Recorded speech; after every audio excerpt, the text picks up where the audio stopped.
Over 30 years ago, as I spent almost all of my work week handling sexual assault cases in the courtrooms of Kansas City, talking to literally hundreds of victims and arguing cases in front of many, many juries on this very difficult crime to prosecute, I had no idea that this many decades later, we would be struggling with some of the same issues that we worked on back in those days in trying to update the processes and procedures to support victims, to make sure the rules of evidence were fair, to make sure that biases that were irrelevant had no place in the courtroom.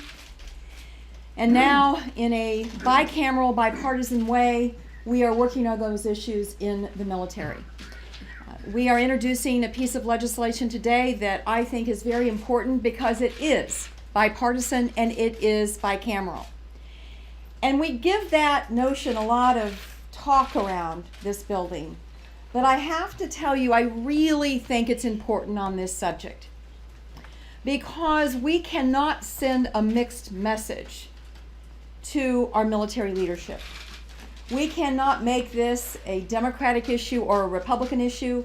We can't make this about the blame game that we sometimes engage in between the House and the Senate.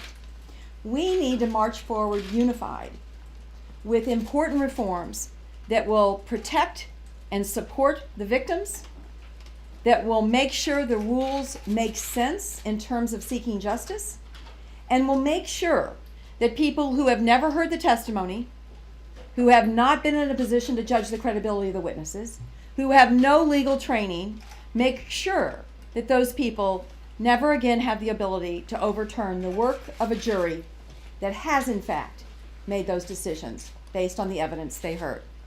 So this legislation deals with a lot of different specifics, and I'm going to anticipate one question before I turn it over to my colleague.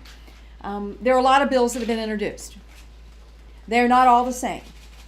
We are all rowing the same direction. We are all working together to try to get as many ideas on the table so as we look at our defense authorization bill and put it together, we can get all of the best ideas that are supported not only by Republicans and Democrats, not only by the House and the Senate, but also by the military leadership that will be called upon to make them work on behalf of victims of sexual assault in the military. I am really pleased that Susan Collins, who I've worked with on many issues, and I miss her on the Armed Services Committee, but she is continuing to work on those issues in the Armed Services Committee, and I'm pleased to work with her here. And I'm really pleased to welcome Mike Turner and Niki Tsongas, the chair and the two co-chairs of the Military Sexual Assault Caucus in the House of Representatives, as the four of us are lead sponsors on this, and then we will be gathering our colleagues together and see if we can't find that unification that we think is so important on this issue. First, let me say that there is no member of the United States Senate who has more time in a courtroom as a prosecutor than Claire McCaskill.